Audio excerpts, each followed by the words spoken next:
I'm Audrey here at Joy Studio, and I just want to give you a couple tips on standing balancing poses. 3 things to be very mindful of when you're doing any standing balancing postures, and that is how you're connecting your body to the earth, how you are connecting to the core of your body, and then how you're stacking the bones. I should actually say 4, because you want to also be focused on how you're breathing. That's sort of a given in yoga. So the best way to think of it is doing Tadasana. How would you stand in Tadasana? You would spread your toes, you would press the balls of the feet and the heels down into the earth. You would get some lift on the inner and outer arches of the feet. And then as you feel the feet and the toes pressing down and the arches lifting, you're activating the muscles in the legs. So it's gonna feel like the leg muscles are hugging into the bones.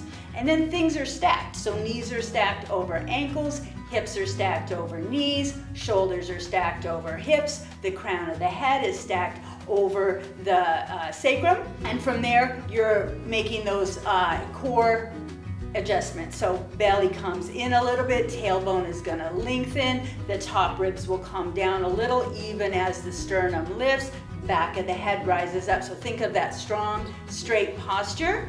And then once you have that in Tadasana, you're going to feel more balanced when you start to come onto one leg or the other. And it's good to know that you have better balance on one side than the other. And if you're not familiar with that in your own body, it's only a matter of time until you're like, oh, okay, I can balance really good on my left leg, right leg, maybe not so much, or maybe it's vice versa. Let's just do a simple standing balance, which is gonna keep the left foot down into the floor. And you wanna think of that foot and that leg continuing to root down, to press down. You're going to just bring the right knee up in front. Hands could be on your hips. You could also take them into a different position. But as you stand here, you're not leaning forward or back or side to side. You're simply straight up and down like you were in Tadasana.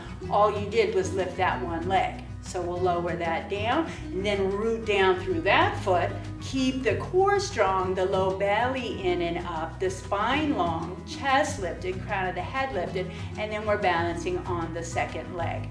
Go ahead and place that foot down. And what you likely noticed is some shakiness in the body, and that's okay. That's what we do. I wouldn't ever expect that not to happen. Maybe some days you'll be a little more shaky, some days not. That's okay. So we'll move on to another standing balance, which is tree pose, Vrikshasana. You see this in a lot of yoga classes. We'll start on the left foot again, just like we did. We're rooting down. Your core is strong by engaging pelvic floor, low belly, making the spine straight, maybe lowering down the front rib cage a little bit, reaching up through the crown of the head. That right knee comes up, then place the sole of the foot to the inner thigh. You can also take sole of the foot to the inner calf, or maybe even keep the toes on the floor, heel on the ankle. So same thing. You might feel like, oh, I gotta compensate by leaning forward or back, side to side. Try to right that angle. Try to get nice and straight and tall and vertical here. Press the foot into leg, leg into foot, just the way that you're grounding that standing foot into the floor. See if that makes a difference with your stability here. And of course, don't forget to breathe. We'll go ahead and place that foot down. Try the other leg for just a couple of breaths. Maybe you're just learning which leg you have better balance on or not. And it's not right or wrong, right? It's not good or bad. It's just the way things are. It's the way that it is. So it's good to know that about yourself. So to take it here from Tadasana into a Warrior 3 pose, let's just do it from standing. Keep the hands on the hips. You're gonna lift that right foot off the floor an inch or two, and then as I come forward with the chest, the leg lifts up, but I stay in that straight line. So all except for that left leg, my body is still in Tadasana. Root through the sole of that right foot just the same way you're rooting through the standing leg and standing foot. And then when you come up, practice coming up the same way. So you feel real even and smooth. Let's do the other leg one time. Keep hands on the hips. You can also reach them up. And then as you exhale, slowly come forward, Foot and leg are strong, core is strong, spine is straight, legs are straight, breath is happening. Inhale, slowly come back up. Place that foot to the floor.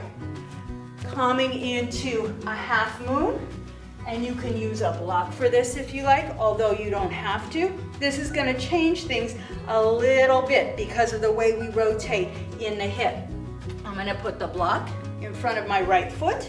I'm going to place my right hand, so this leg is going to stay straight, but my pelvis is going to turn as I lift up that lifted leg.